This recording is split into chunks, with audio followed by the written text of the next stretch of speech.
Bismillahirrahmanirrahim. Assalamualaikum warahmatullahi wabarakatuh.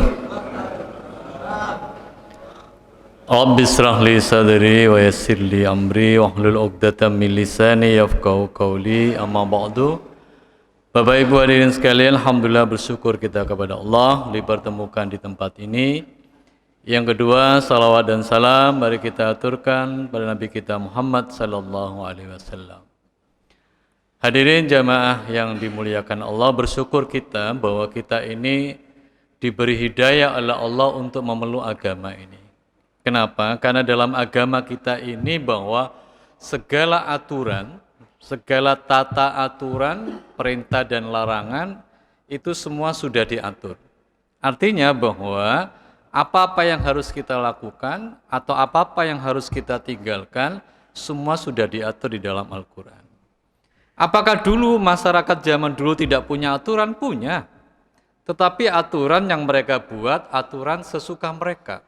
Mereka suka, mereka lakukan, mereka tidak suka, mereka tinggalkan. Artinya tidak ada patokan yang jelas. Akhirnya Islam datang hadirin sekalian untuk memberikan sebuah arahan.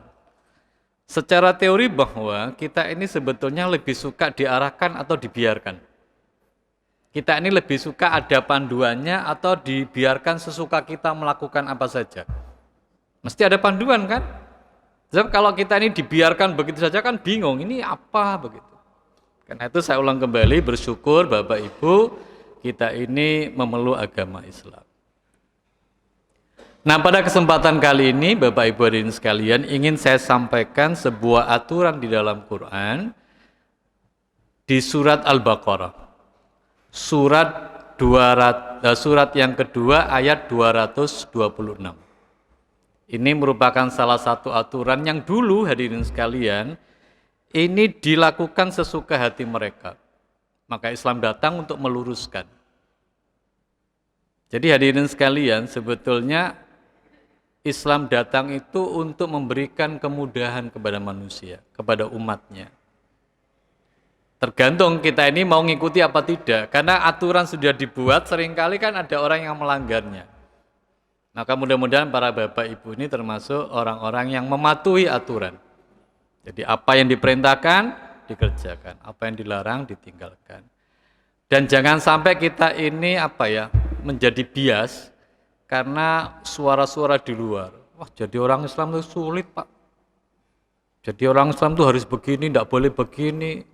Ya, kalau ingin kita katakan bahwa sebetulnya apa-apa yang dilarang oleh Islam itu kan kembalinya kepada kita. Ya, kembali kepada kita. Termasuk kalau ada perintah, kembalinya kepada kita. Baik, kita fokus ke ayat surat Al-Baqarah, surat yang kedua ayat 226. Ayat ini berbicara tentang ilah. Pernah dengar Bapak Ibu? Ilah. Halo, Bapak Ibu pernah dengar ilah enggak? Apa ilah itu Bapak Ibu hadirin sekalian? Ilah itu adalah sumpah yang dilakukan oleh seorang suami kepada istrinya untuk tidak menggauli. Itu namanya ilah. Pernah tahu hukumnya? Gimana aturan yang diterangkan oleh Quran?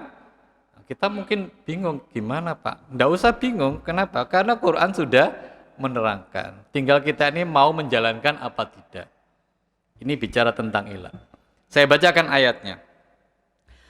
A'udzubillahi minasyaitonirrajim. Bismillahirrahmanirrahim. Lilladzina yu'luna min nisaihim. Bagi orang-orang yang mengilah istrinya. Ini ada panduannya. Saya ngomong begini kepada Bapak Ibu pagi hari ini bukan berarti saya mengatakan kepada Bapak Ibu untuk mengilah, bukan. Ini menurut saya ingin sampaikan ilmunya. Mungkin ada saudara, ada tetangga, atau mungkin kerabat kita. Karena kita sudah tahu ilmunya, kita bisa memberikan nasihat. Jadi jangan dimaksudkan loh Pak, kok kita disuruh mengilah, bukan. Ini ilmu. Yang saya khawatir bahwa ada di antara kita yang tidak tahu hukumnya, yang tidak tahu aturannya. Maka Islam datang memberikan aturan. Jadi ilah itu artinya sumpah seorang suami yang diucapkan kepada istrinya untuk tidak menggaulinya. Tidak memberi nafkah batin.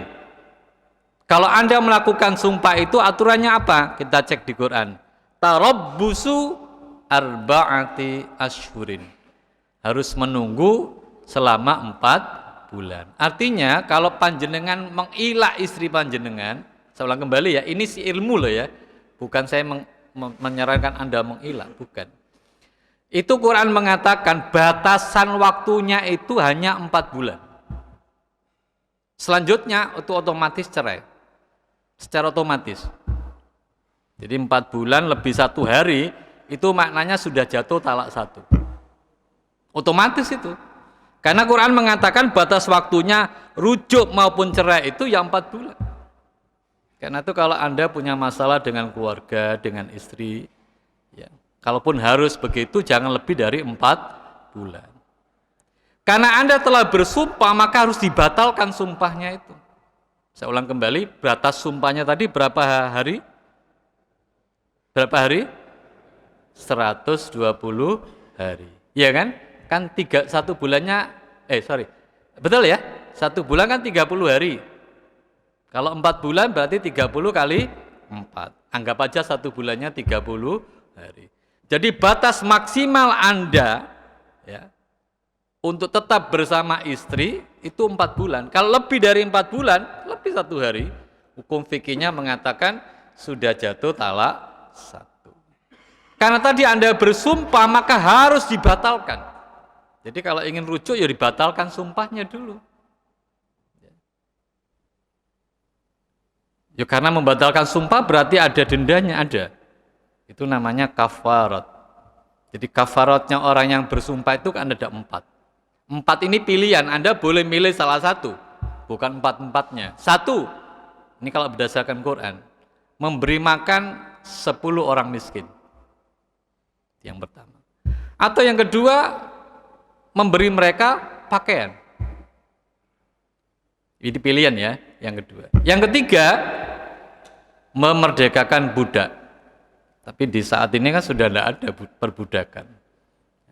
Maka yang keempat, kalau tidak sanggup melakukan 1 dan 2 serta 3 tadi, maka panjenengan diperintahkan untuk berpuasa.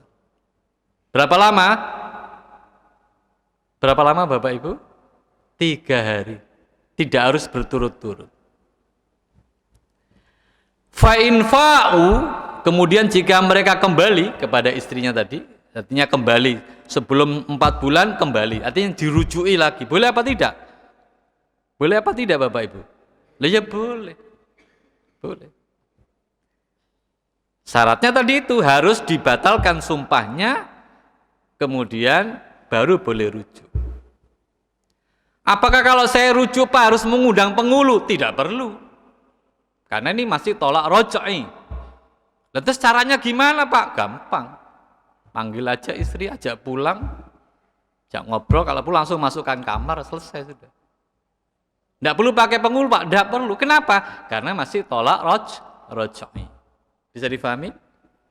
Jadi pendapatnya Imam Malik itu malah, Imam Hanafi itu malah ekstrim, seperti saya katakan tadi. Tapi kalau misalnya jenengan mau ya tasyakuran lah, Pak, saya ini alhamdulillah kembali lagi dengan istri, atau istri mengatakan alhamdulillah Pak, Bu, saya kembali lagi dengan suami. Terus ngundang sahabat, ngundang tetangga, mau syukuran, ya boleh saja. Nah, sebagai bukti ungkapan syukur boleh saja. Tapi tidak melakukan itu pun tidak apa-apa. Karena bukti Anda rujuk itu kumpul, sudah. Itu saja. Tidak perlu harus ngundang penghulu. Bisa difahami? Nah, jadi tidak perlu mengundang penghulu. Artinya bahwa Bapak Ibu harus ingat bahwa kalau Anda sudah bersumpah, itu ingat-ingat batasannya 4 bulan. Jangan lebih dari situ. Ya. Ini aturan yang ditetapkan oleh Islam. Kenapa ini saya sampaikan? Karena saya pernah dapat cerita dari temannya istri saya. Kemudian datang ke rumah, cerita-cerita. Itu sama suaminya digantung. Bukan digantung lehernya ya. Digantung hubungannya. Nafkah batin tidak diberi, nafkah lahir juga tidak diberi. Saya tanya, sudah berapa lama? Suwe Mas. Lah ya berapa lama? Saya bilang, sudah lama, setahun lebih. Tidak boleh. Itu secara teori sudah jatuh talak itu. Jadi kalau 4 bulan pertama, 1. 4 bulan kedua sudah 2. Lah 4 bulan ketiga salah 3. Maka kalau sudah 1 tahun, ya kan 3 kali 4 kan 1 tahun, maka dia tidak boleh kembali lagi, otomatis tidak boleh. Itu namanya sudah tolak bain. Maka bagaimana syaratnya dia bisa kembali? Si wanita harus dinikahi oleh orang lain. Begitu menikah dengan orang lain juga dicerai dan juga tidak dirujui, baru boleh kembali. Kan pernah kejadian itu Bapak Ibu, ada seorang suami istri bercerai sudah 3 kali, maka aturan Islam kan harus menikah dengan orang lain. Cuman suami pertama request kepada suami yang kedua, aja diapa-apakno ya bojoku ya, nggak boleh. Jadi kalau ada seorang A laki-laki, B perempuan, kemudian bercerai sampai 3 kali, ditolak 3 kali kan tolak bain. Maka B ini harus menikah dengan orang lain. Harus, tidak boleh tidak.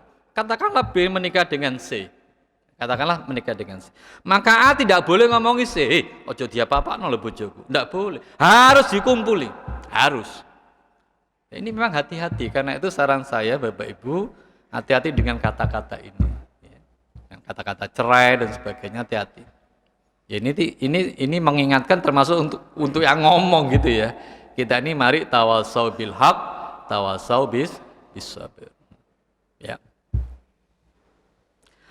Fa innallaha ghafurur rahim, maka sungguh Allah Maha Pengampun lagi Maha Penyayang. Apa artinya? Bahwa Allah memaafkan kesalahan atas pembatalan sumpah. Kan sudah terlanjur bersumpah, maka harus dibatalkan. Iya. Termasuk sumpah kalau panjenengan bersumpah melakukan perbuatan maksiat, itu harus dibatalkan. Ya, masa ada Pak orang bersumpah maksiat? Barangkali ada, kan saya tidak tahu.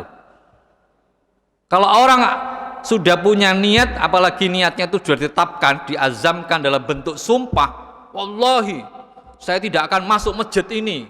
Coba lah, ono model begitu kan ada barangkali.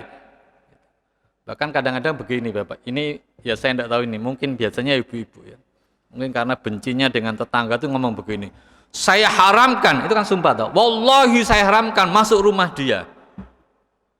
Itu kan tidak boleh begitu.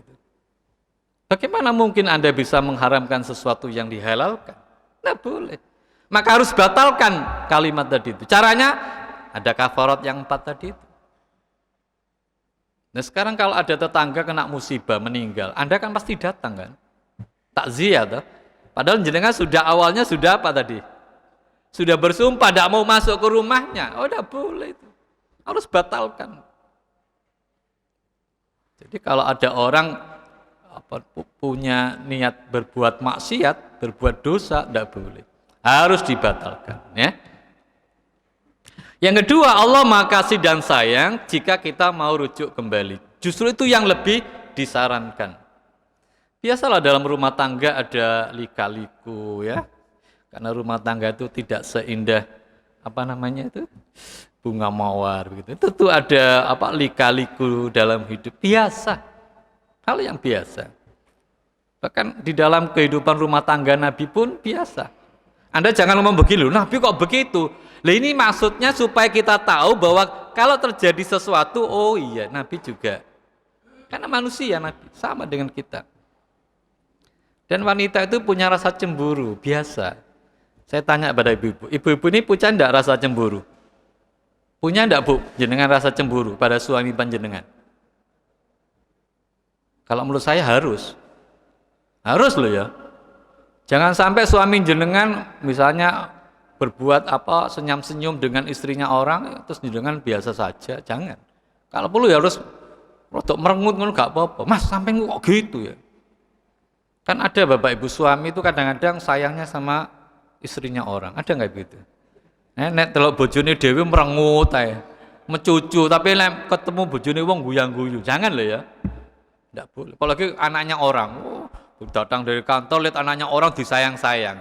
Mlebu rumah ketok anak dhewe merengut, enggak boleh tuh. Ya, Nabi itu mengingatkan kita, enggak boleh kita seperti itu. Ya. Istri kita harus kita sayang, ya. Termasuk para bapak harus punya rasa cemburu itu kepada istri. Aja sampai bojone dhewe digonceng ke wong terus menengae. Ndak boleh loh ya. Itu harus punya cemburu. Suatu ketika Nabi itu, ini cerita ya, Nabi itu pas gilirannya di rumahnya Aisyah. Ya. Kemudian Ummu Salamah itu ngirim utusan, ya, pelayan itu memberi makanan, ya kita sebut kayak bubur begitu ya, bubur yang siap saji. Ya. Diberikan ke Nabi ketika Nabi ada di mana? Di rumahnya Aisyah. Kira-kira apa yang Bapak Ibu pikirkan? Aisyah biasa saja atau cemburu? Cemburu toh. Ngomong giliran langgenku kok dikai jajan. Ini kok ae kan begitu. Akhirnya apa yang terjadi? Di apa tuh? Ketika pelayan masuk itu ya ditampel, ngerti ditampel apa? Diginikan tuh diapakan? Sampai si makanan tadi itu tumpah. Karena makanan waktu itu tempatnya itu dari bahan kayu sampai pecah. Sama Nabi dipungut itu makanan, diletakkan di atasnya. Kira-kira Aisyah mau makan apa tidak? Bapak Ibu? Tadi kan ditampil begini kan jatuh. Karena terbuat dari kayu si tempatnya itu kan akhirnya kan pecah. Tapi Nabi memungut makan tadi yang masih ada di tempatnya itu kan yang lain kan kotor kan. Ini yang masih bisa dipungut sama Nabi. Nabi tidak marah. Kenapa? Karena Nabi faham. Aisyah begitu tuh memang karakternya wanita. Biasa, Nabi tidak marah. Justru kata Nabi ya itu harusnya wanita. Punya rasa cemburu. Dipungut. Sekarang saya tanya, kira-kira Aisyah mau makan apa tidak? Bapak Ibu, jenengan kan tidak tahu di saat itu kan. Tapi kalau itu ditarik saat ini, kira-kira Aisyah mau makan apa tidak? Enggak mau. Ayo dimakan sama Nabi. Tapi Nabi tidak marah. Kalau jenengan bagaimana? Kira-kira gimana? Seneni mungkin. Istrinya dimarahi mungkin. Nabi tidak.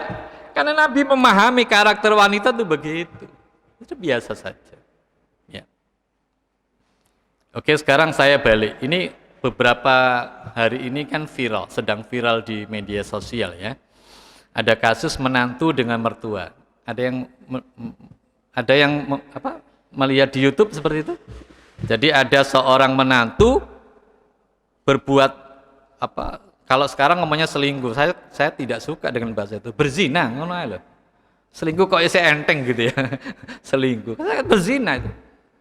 Jadi ada menantu berzina dengan mertuanya. Akhirnya kan si istri kan minta cerai. Betul apa enggak? Boleh tidak istri minta cerai? Boleh apa tidak? Boleh. Itu namanya khulu. Itu namanya khulu. Bu, perhatikan Bu. Jadi istri itu boleh minta cerai, boleh. Karena perceraian itu menurut saya ibaratnya seperti tangga darurat yang harus ada SOP-nya ya, harus ada di sebuah gedung bertingkat. Anda coba cek gedung bertingkat, tidak usah jauh-jauh, di Surabaya.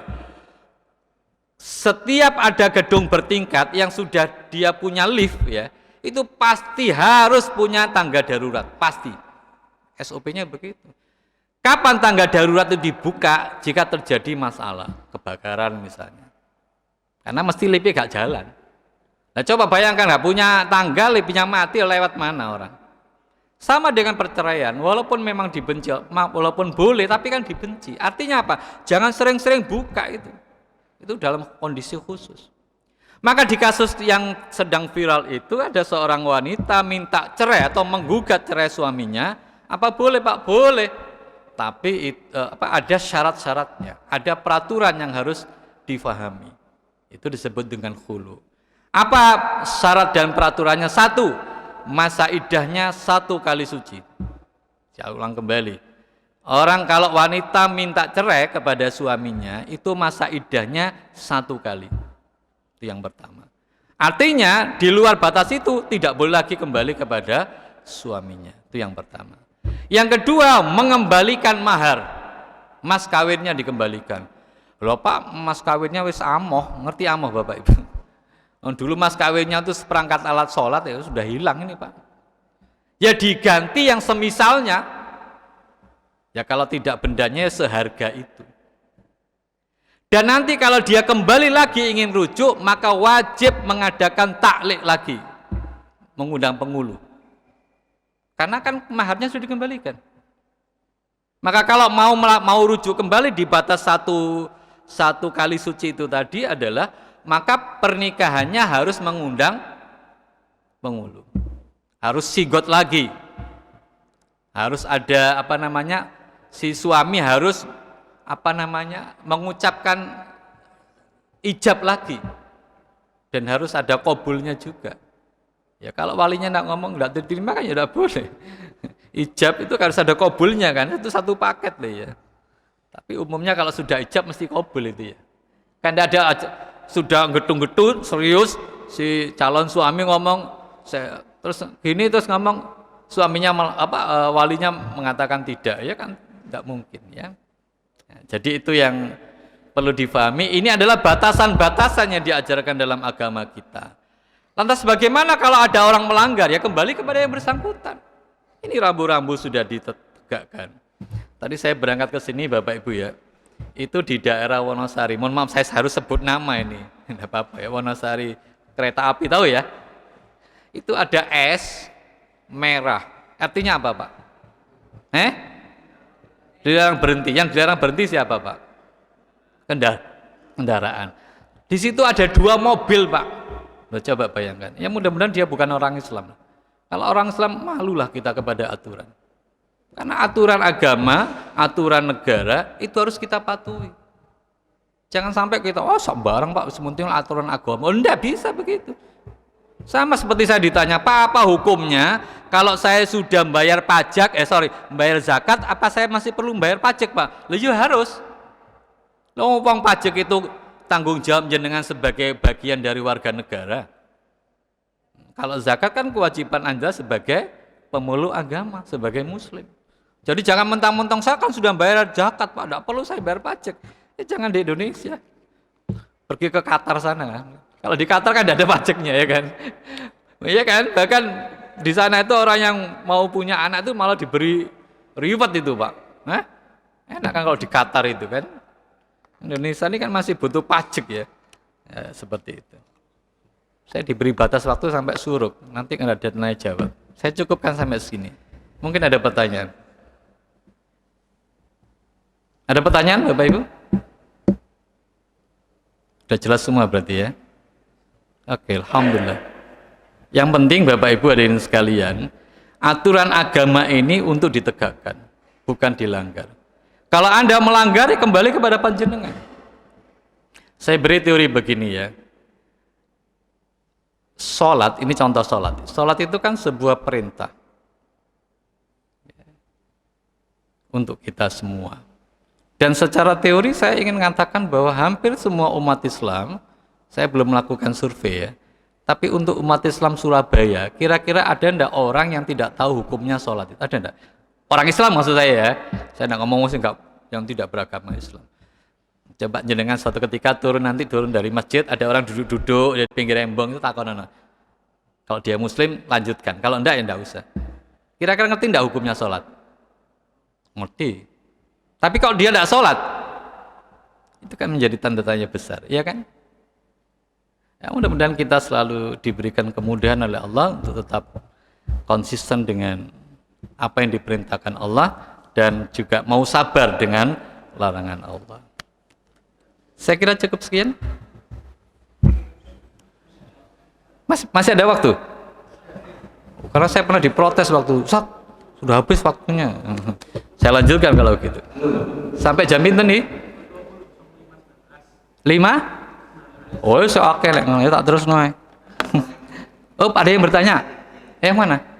Oh, monggo Pak. Ya. Waalaikumsalam warahmatullahi wabarakatuh.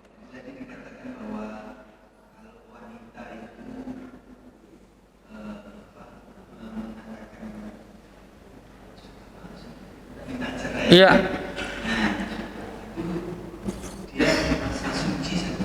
Iya. Oke, bagus. Baik. Oke.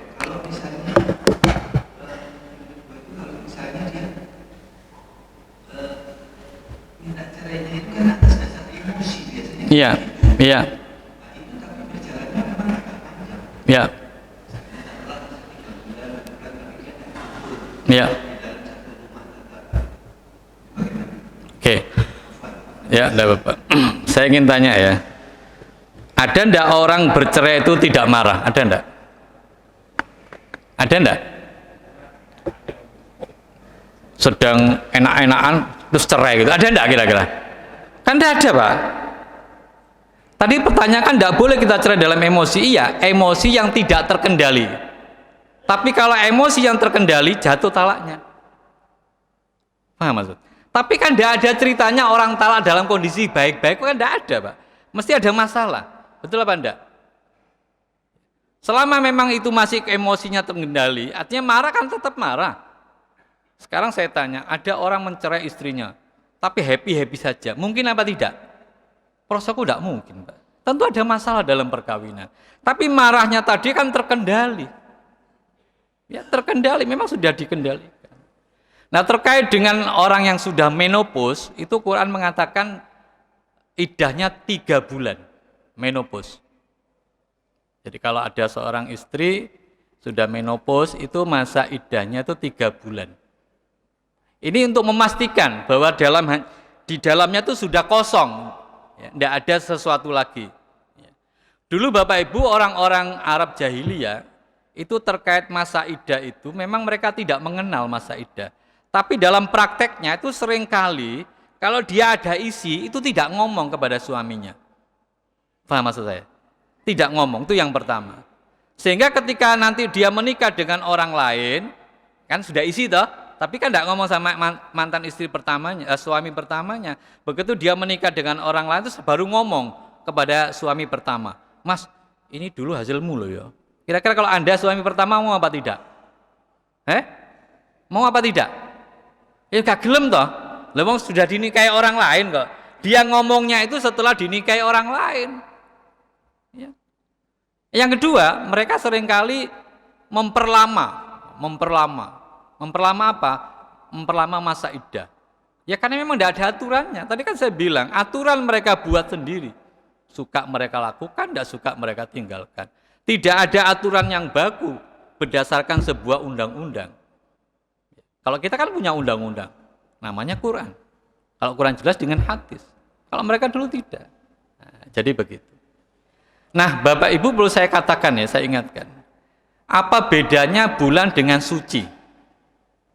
Kan kalau bahasa Qur'annya kan salah satu kuru'in, kan begitu kan? Bukan ashhurin, bukan. Bu, makna suci itu artinya kalau panjenengan misalnya sekarang sedang haid, kemudian suci. Mungkin setelah itu nunggu sedang haid itu kan kalau dalam aturan ya, mentala istri dalam keadaan haid itu tidak dihitung. Saya ulang kembali. Istri sedang haid tidak dihitung. Dihitungnya kalau sudah istri sudah suci. Maka misalnya sekarang sedang ditalak, istri sedang haid, kok saya begini hamil ya. Sedang haid itu tidak dihitung. Dihitungnya baru setelah istri itu suci. Misalnya ditalak itu tanggal 10 misalnya ya. Bu, biasanya berapa hari? Sepekan ya Bu ya. Nah, maka startnya itu tanggal 17 atau 18 lah. 18 baru dihitung. Nanti kalau sampai dia haid lagi baru dihitung. Kalau haid terus suci lagi baru dihitung 1. Cara menghitungnya begitu. Karena itu Ibu kalau perlu dibunderi gitu, dilingkari gitu. Itu untuk tahu. Saya ulang kembali Bapak Ibu, kalau saya bicara talak, cerai, rujuk, itu bukan ngajarin jenengan untuk talak, bukan loh ya. Bukan ngajari cerai. Saya ngajari ilmunya. Saya ingin ngajari aturannya supaya jenengan tahu. Suatu ketika begini, ada saudara jenengan di rumah Ibu. Mas, atau adik jenengan. Jadi adik jenengan itu sudah punya istri gitu loh ya. Mergo enggak mau kumpul, akhirnya kan biasanya kembali ke orang tuanya. Lah jenengan tahu ada kakak jenengan atau adik jenengan yang sudah 4 bulan, ditanyakan, sampeyan nangkin sak delok wis 4 wulan lho ya. Misalnya atau kurang beberapa hari itu 4 bulan. Sampean harus jelaskan ini. Ini jenengan maunya apa? Sampean mau apa? Harus ngomong begitu panjenengan. Paham maksud saya? Jadi kalau jenengan suatu ketika kedatangan kakak panjenengan. Kakak jenengan sudah punya istri loh ya. Tapi kok suwe nang omahe ibu panjenengan atau tinggal kumpul dengan jenengan dengan misalnya jenengan sebagai kakaknya. Nah, dia karena orang tua sudah meninggal, dia ke rumah panjenengan. Boleh apa tidak? Boleh kan? Wong saudaranya datang, boleh. Tapi kalau terlalu lama dia tidak balik-balik kepada istrinya, Anda sebagai keluarga wajib tanya. Loh Mas, sampeyan lapo nang kene susu? Lah bojo sampeyan iki ya apa? Kan begitu kan? Apalagi sudah mendekati 4 bulan harus diingatkan. Ojo dijarno. Males aku, benci aku. Kan begitu misalnya. Bosan saya. Loh, harus dijelaskan. Kalau tidak, tadi saya bilang tarabbusu arba'ata ashhurin. Maka batas waktunya 4 bulan. Harus diingatkan. Kalau ada adik begitu pun ya begitu diingatkan. Kembali. Sampai ini maunya apa? Kalau mau cerai, sampaikan cerai supaya jelas. Karena jangan sampai digantung wanita itu. Kan kasihan. Ya. Termasuk kalau ditinggal mati suaminya, itu iddahnya berapa? Halo? Ada seorang suami meninggal, istrinya ditinggal, nggak ikut meninggal. Itu masa iddahnya berapa? 4 bulan 10 hari. Loh, sampai ini ngarang apa Pak? Loh gak ngarang, ini Quran yang ngomong. Maka jangan harus tahu. Dan selama 4 bulan 10 hari, si wanita yang ditinggal mati suaminya itu tidak boleh diusir oleh keluarganya. Ya. Batasnya di situ. Bahkan dulu ada yang mengatakan 1 tahun. Ilal haul, sampai haul, sampai setahun. Tapi dengan adanya hadis ini, maaf, dengan adanya ayat ini dimansuh, berarti batasnya 4 bulan 10 hari. Kecuali si wanita itu mau keluar sendiri, tidak masalah. Setelah dapat 4 hari, mungkin tidak enak ya kumpul moro tua, terus dia karena suami tidak ada begitu, apalagi tidak punya anak misalnya lah ya. Terus si wanita tadi keluar dari rumah itu, tidak apa-apa. Kenapa? Karena keinginan sendiri. Setelah 4 bulan 10 hari, boleh tidak si wanita ini menikah lagi? Boleh apa tidak? Boleh. Jangan sampai keluarga laki-laki menghalangi wanita ini. Kenapa? Karena dulu Bapak Ibu hadirin sekalian, di tradisi adat jahiliyah, keluarga itu mewarisi. Ya. Jadi wanita yang meninggal itu menjadi waris. Bayangkan. Dia tidak boleh kemana-mana, menikah lagi pun tidak boleh. Islam tidak mengajarkan seperti itu. Kalau memang sudah selesai masa iddahnya, berikan mereka kebebasan untuk menikah lagi. Tidak boleh pihak keluarga suami menghalang-halangi. Tidak boleh. Kalau sudah selesai masa iddahnya. Kalau dalam masa iddah boleh tidak menikah? Boleh enggak tunangan? Tidak boleh. Kalau sindir-sindiran boleh enggak? Dulu waktu seorang artis namanya BCL, tahu enggak? Tahu BCL enggak? Bunga Citra Lestari. Itu kan waktu ditinggal suaminya itu, ya, teman-teman itu munduri kalender. Dinteni masa iddahnya. Tapi di dalam masa iddah itu boleh enggak mengungkapkan kata-kata keinginan untuk menikah? Boleh apa enggak? Ya boleh. Yang penting menikahnya setelah selesai masa iddah. Engko timbangannya kedisian wong. Waduh ayune rek, saya mau loh jadi penggantinya. Boleh enggak ngomong gitu? Di masa iddah. Boleh wong ngomong tok kan? Tapi kalau ngundang penghulu langsung enggak oleh. Paham maksud saya? Jadi menyindir itu boleh. Jadi keinginan untuk menikah itu boleh. Engko timbangannya enggak ngomong dhisik Pak kedisian wong iki Pak. Dan begitu boleh. Tapi ingat menikahnya setelah selesai masa iddah.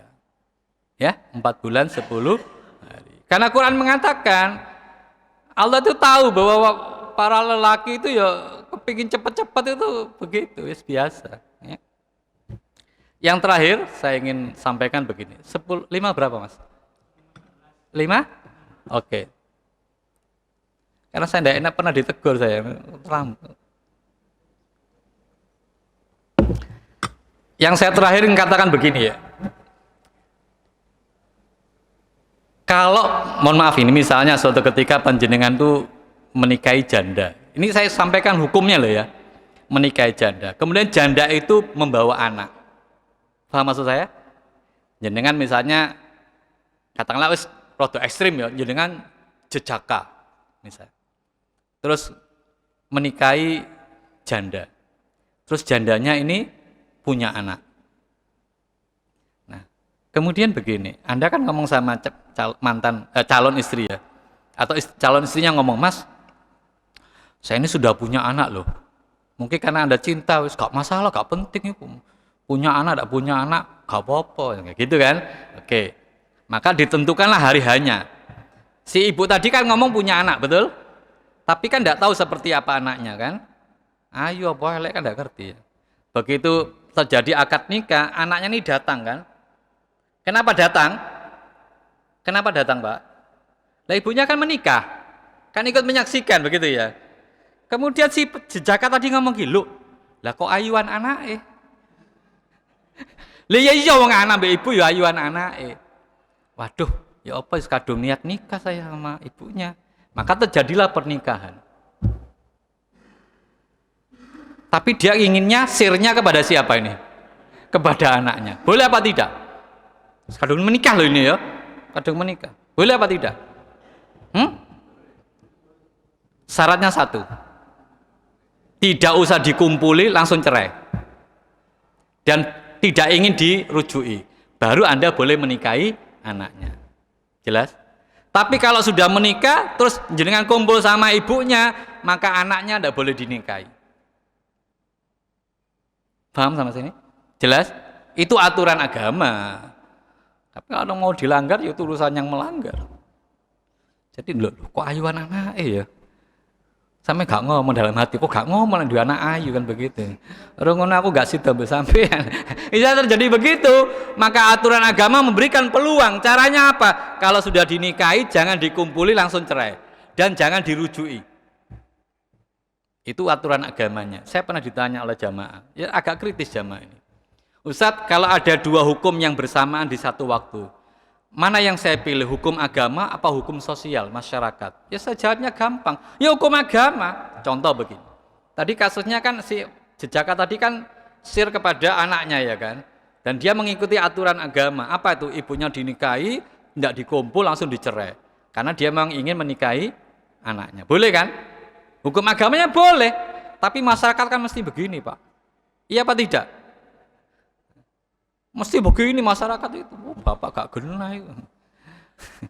Bapak model apa kan begini? Ya begini. Ya kalau hukum agamanya lebih kuat ya ikuti hukum agama. Lah kita ini kadang-kadang lebih ewo kepada hukum sosial. Ya saran saya sih kalau bisa ya jangan begitulah. Terus ngerti wis seneng mbek ibu ya kok malah kepencut anake piye ta? Ya kan mungkin ada kan saya tidak tahu, barangkali ada. Nah, itu aturan agama. Tapi saran saya jika itu berkumpul dalam satu waktu, maka yang dipilih hukum ya hukum agama. Oh ya. Hah? Itu anaknya bukan. Itu anaknya bukan. Anak istrinya kan? Anak istrinya bukan anak si suami tadi. Lah iya, ini cerita yang juga cerita perjaka dan janda tadi kan ya. Kalau anak itu perempuan ya kan, anak perempuan walinya siapa? Ya bapak itu. Ya walinya hakim. Lah iya kan? Sama dengan anak angkat, hati-hati dengan anak angkat. Anak angkat itu bukan anaknya. Lah iya toh, anak angkat kan. Saya beri contoh dulu. Saya nanti kalau ada waktu saya ngomong dulu ya gini. Saking senengnya orang, Pak, saking senengnya ya, dia tuh lama menikah tidak punya anak. Saking senengnya dia tuh ngomong tetangganya, dan tetangganya punya anak banyak, terus ngomong gini, boleh enggak kalau nanti kamu melahirkan lagi tak ambil? Terus diizinkan sama si tetangga itu. Saking senengnya, anak itu belum sampai ke rumahnya, ke rumah bapak ibunya, sampai di rumah sakit terus dijokok, Pak. Saking gembiranya dia. Langsung dipindahkan, Pak. Maksud saya itu KSK-nya langsung dirubah semua, wis dianggap sebagai anaknya. Ya, ke Disduk Capil sana ya diganti macam-macam, bahkan pokoknya diubah seperti dia seperti anaknya. Boleh apa tidak? Ya boleh, itu kan anak secara administrasi kependudukan ya kan. anak secara administrasi kependudukan, tapi dia bukan anaknya. Kalau dia itu perempuan, nanti kalau sudah besar dia menikah, bapak angkatnya tidak boleh jadi wali. Biasanya kalau ngomongin, tapi bapaknya tuh tidak ketemu Pak, dicari-cari tidak ketemu, cari dulu tidak ketemu Pak bapaknya, alasannya mesti gitu. Ya kalau begitu bukan Anda, tapi siapa Pak? Ya hakim. Begitu. Tapi orang yang ngotot, enggak Pak, ini sudah saya anggap anak sendiri loh. Kan dianggap. Loh iya kan? Saya ngopeni masih oke itu ngotot. Jadi kalau ada orang ngotot seperti itu, apa sikap jenengan? Jenengan tahu ilmunya kan? Dia tidak tahu ilmunya. Anda ingatkan dia, tapi dia tidak mau, gimana? Hah? Ya diculno Pak. Kan ayatnya sudah jelas. Fadzakir. Apa lanjutannya? Fa anta muda ilingno. Kan tugas kita mengingatkan. Tapi ingat ayat berikutnya apa? Gimana? Fadzakir innama anta mudakkir. Lasta alaihim la yawes. Jelas ayatnya. Ingatkan. Beritahu ini ya Pak Mas, ini yang benar gini. Mungkin ada saudara jenengan, mungkin adik jenengan enggak punya anak, ngambil anak angkat. Ingatkan, nanti kalau sudah waktunya pernikahan, ingatkan, Mas sama enggak berhak jadi wali agama. Oh gak iso, aku sih ngopeni mulai kecil macam-macam. Ya sudah, lepaskan. Yang penting Anda mengingatkan. Fadzakir innama anta mudakkir. Tapi ingat ayat berikutnya, lasta alaihim. Nah, sudah. Dikandani gak gelem kok. Kalau dari keluarga yang perempuan itu sudah menikah belum? Belum. Waduh. Persiapan ini berarti ya. Kalau dari keluarga yang wanita itu ada ayatnya, tapi non muslim bagaimana Ustaz? Nah, kan tidak boleh jadi wali, ya tetap hakim. Beda agama itu satu tidak mewarisi, kan begitu kan? Juga tidak berhak jadi wali. Kan ada tuh bapaknya Nasoro, Yahudi misalnya, anaknya Muslim, ada kan begitu? Tak berhak jadi wali. Walinya hakim. Sampaikan kepada penghulunya. Karena kan tidak disampaikan, penghulu nggak ngerti kan kadang-kadang itu, kan nggak ngerti. Karena itu kan biasanya ada rapak, tahu rapak ya? Rapak itu untuk memperjelas tentang nasab. Sehingga nanti ketika hari hanya jelas siapa yang punya hak jadi wali. Sampai siapa? Tetangga, minggir. Tonggo jadi wali, tidak bisa. Tonggo jadi saksi boleh. Jelas. Ada siapa? Saya bapak angkatnya, minggir. Tapi saya bapak, ya minggir. Tapi ngotot jujur. Oh ngotot ya. Kalau ngotot kan tanggung jawab dia. Yang penting kita sudah mengingatkan.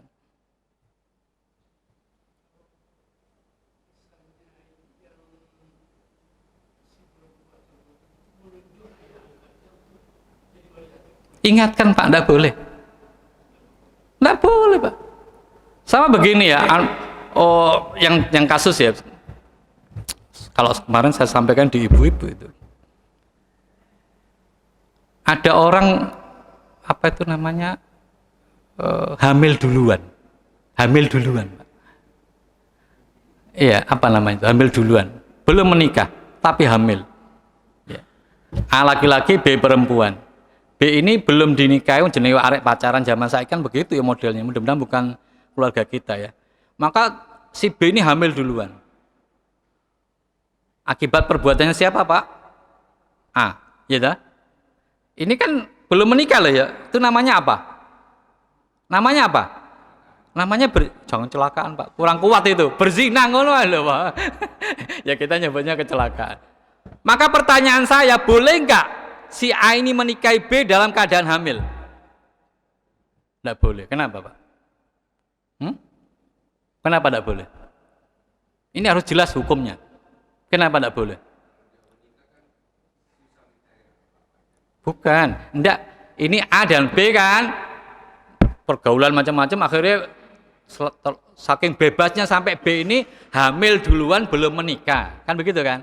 Ini kira-kira keluarganya B bingung apa tidak sih? Bingung toh? Wetenge tambah suwe tambah gede kan? Apa yang dilakukan keluarga B? Apa yang dilakukan keluarga B apa? Kira-kira apa? Enggak bayangkan. Mesti jaluk pertanggungjawaban, betul apa enggak? Datanglah ke keluarga A, betul? Apa yang dikatakan oleh keluarga B kepada keluga A? Ya apa, sampean kudu menikahi anak saya, kan begitu kan? Kadang gede kan? Hukumnya boleh apa tidak? Hukumnya boleh apa tidak? Hah? Hukumnya boleh. Loh Pak, dia sudah hamil loh Pak. Ingat, idahnya orang hamil Pak kan sampai melahirkan. Iya. Idahnya orang hamil itu sampai melahirkan kalau ada pernikahan. Jelas? Itu kan tidak ada pernikahan. Ya tidak ada pernikahan, ya tidak ada idahnya. Idah itu dimulai dari pernikahan. Jelas? Maka menikahlah A sama B. Nanti kalau ini lahir, anaknya siapa? Anaknya bukan, anaknya B. Anak sing wedok. Itulah yang dalam agama disebut ummul walad. Harus jelas. Apa konsekuensi hukumnya? A, kalau misalnya B ini nanti melahirkan anak perempuan namanya C, maka C ini kalau menikah A tidak boleh jadi walinya. Itu anaknya kok. Loh, tapi C ini kan hasil karya saya Pak. Oh, dengan gagahnya ngomong begitu. Awakmu melakukannya sebelum pernikahan, kok Anda kan berzina. Itu kan bukan anak sampean. Dia tidak mewarisi, A dan C tidak saling mewarisi. Karena bukan anaknya. Jelas? Itu anaknya B. Walinya hakim loh. Nah kalau misalnya anak B kan sudah melahirkan tuh namanya C. Terus karena dia menikah nanti kemudian B punya anak lagi namanya D. Itu anaknya siapa? Ya anaknya A, sudah menikah. Jelas? Yang lebih seru kalau begini Pak. Yang lebih seru begini. A dan B melakukan hubungan zina tadi, B datang ke rumahnya A. A-nya nggak ada Pak. A-nya itu hilang Pak. Atau lebih tepatnya ngilang. Menghilang. Coba bingung apa enggak keluarga B ini? Oh bingung ini. Siapa lagi yang bertanggung jawab? Enggak ada. Wong ngilang kok ya. Atau lebih tepatnya menghilang. Pak ditelan bumi gak ngerti nanti. Keluarga B bingung kenapa ini terus tambah suwe tambah gede ini. Ya. Maka dia mencari orang namanya C. C ini siapa Pak? Gak tahu siapa. Pokoknya uang. Dimintai tanggung jawab. Ya karena diberi kompensasi ngomong C. Tolong Pak anak saya itu nikah 10 juta. 10 juta gelem ya kan. Lumayan ya 10 juta. Kemudian keluarga B-nya ngomong gini, tapi aja diapa-apakno lho ya. Ngerti maksud aja diapa-apakno? Aja dikumpuli lah ya. Boleh nggak ngomong gitu? Ya enggak boleh wong menikah kok. B dan C menikah ini. Nanti kalau B ini melahirkan anak, anaknya siapa? Hah? Anaknya C atau anaknya B? Ya anaknya B. Loh, tapi kan tadi kok C ini orang lain, C itu kok kumpul sama B, lewat sudah istrinya kan. Bu, kalau sudah jadi janin Bu, itu kalau ditambahi lagi masih itu bisa jadi lagi apa enggak Bu? Kan enggak bisa toh? Kan enggak bisa kan? Karena sudah jadi kan? Apa nek iso jadi terus jadi maneh lorong kan enggak bisa. Ini sudah harus jadi. Jadi kalau nanti lahir ini anaknya B. C enggak boleh jadi wali untuk anaknya. Ternyata kemudian B dan C melakukan hubungan setelah ini lahir, misalnya anaknya namanya Z, terus B ini lahir lagi, melahirkan lagi namanya Y misalnya. Itu anaknya siapa? Anaknya C. Jelas sampai sini? Ini yang sering terjadi di masyarakat. Saya tuh pernah diundang manten ya. Dapat 3 bulan Pak, lahir Pak. Saya heran, hebat anak ini ya. Wah hebat ya, 3 bulan iso lahir no Pak. Ya ternyata sudah di DP tadi itu Pak. Sudah di persekot tadi itu. Nah itu kalau terjadi gimana? Dia tidak boleh jadi wali Pak. Walaupun ojo mentang-mentang ini hasil karya saya Pak. Ini saya yang melakukan. Ya tapi kan Anda melakukannya sebelum pernikahan. Apa kalau sebelum pernikahan namanya? Perzinahan. Anak sampean? Bukan. Anaknya orang. Anak ibu Jelas sampai sini? Ada lagi? Sebentar. Sing sepuh dulu ya, Mon. Yang okay.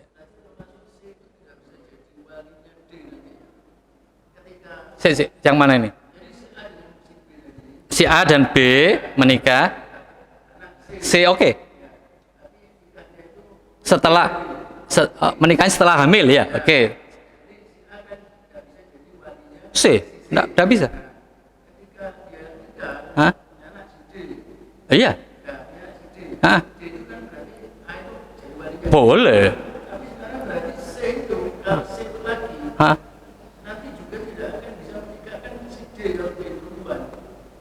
Lihat jelas tak? Bukan adiknya, bukan kakaknya. Yang lebih parah begini Pak, A menikah dengan B melahirkan C kan bukan walinya kan. Kemudian A ini meninggal, A ini punya saudara, ngerti maksudnya? Ngomong Pak Dene kan ya, iya kan? Terus Pak Dene boleh gak jadi wali hakimnya? Lewang bapaknya gak oleh kok malah Pak Dene ki apa? Kan aneh kan orang. Bapaknya mati Pak, itu jadi walinya Pak Dene. Atau tadi kakaknya tadi, oh enggak bisa. Walinya tetap hakim. Ini terjadi di masyarakat, maka jenengan tahu ilmunya, sampaikan. Kalau punya saudara begitu, sampaikan. Biar tahu hukumnya. Ini yang terjadi di masyarakat begitu. Mentang-mentang hasil karya dia. Lah ya hasil karyamu, tapi kan kamu belum menikah. Kamu sudah di awal melanggar aturan agama. Jadi memang ini aturan sangat berat. Bayangkan saoma tapi tidak berhak jadi wali itu ya apa rasanya? Satu rumah tapi tidak mau warisi, gimana perasaannya? Memang itu aturan yang jelas supaya gak gampang melakukan seperti itu. Memang kayak itu aneh, tapi ada konsekuensi hukum kalau mau mengikuti aturan hukum. Sekarang di masyarakat kan sakarepe. Ya. Ya, saya pernah mengingatkan tetangga tapi tidak mau. Pak tadi satu lagi Pak, Bapak.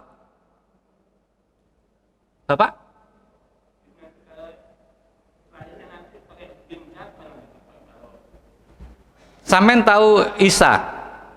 Nabi Isa tahu? Binnya siapa? Binnya siapa? Lha iya tuh. Wong anak ibu Lha iya kan? Isa binti. Lha jelas Qur'annya jelas kok. Karena Isa tidak punya bapak kan? Lha iya kan? Jadi anaknya siapa? Ya anaknya Maryam. Maka binti Maryam. Ojo ngomong binti Yusuf ya. Enggak boleh. Itu kan ada kasus tuh Pak. Jadi kenapa nama Yusuf itu dihembuskan? Karena dulu itu Pak, kalau ini masjid, Maryam kan tidak pernah keluar dari masjid Pak, di mihrab terus. Lah di situ ada orang, kata versi mereka, ada orang namanya Yusuf, penggawe Yusuf ngepel, itu, nyapu, jadi marbot lah kira-kira. Logika orang ketika itu kira-kira ya apa? Wah, ini gaweannya Yusuf bilang. Itu versi mereka. Ya mereka kan ngomong sejarah itu kan apa jari sih nulis loh Pak. Iya kan? Sejarah itu kan nulis, berdasarkan siapa yang nulis kan? Kan kita tidak tahu. Tapi kita tidak terima itu kenapa? Kita punya patokan. Ya, kita punya patokan. Oh, Nabi Zakaria dewe heran kok. Heran kepada kepada Maryam ini. Pun jelas nggih?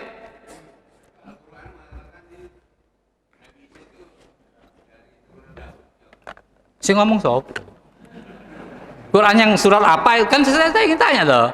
Karena Quran selama ini sampai sekarang tidak ngomong begitu. Tidak ada Pak. Kalau Maryamnya iya, kalau Isanya bukan. Memang dari dulu ya begitu. Termasuk Nabi Zakaria itu kan pernahnya itu kan dia punya adik nanti yang jadi ibunya Maryam kan? Iya memang betul. Tapi kalau Isanya ya turunannya Maryam. Anaknya Maryam. Karena tidak punya bapak kan. Isa Timur. Cekap nggih, cukup nggih? Matur nuwun. Saya senang Anda mendengarkan. Anda bayangkan saya ngomong dhewe jenengan turu siapa gitu. Terima kasih. Assalamualaikum warahmatullahi wabarakatuh.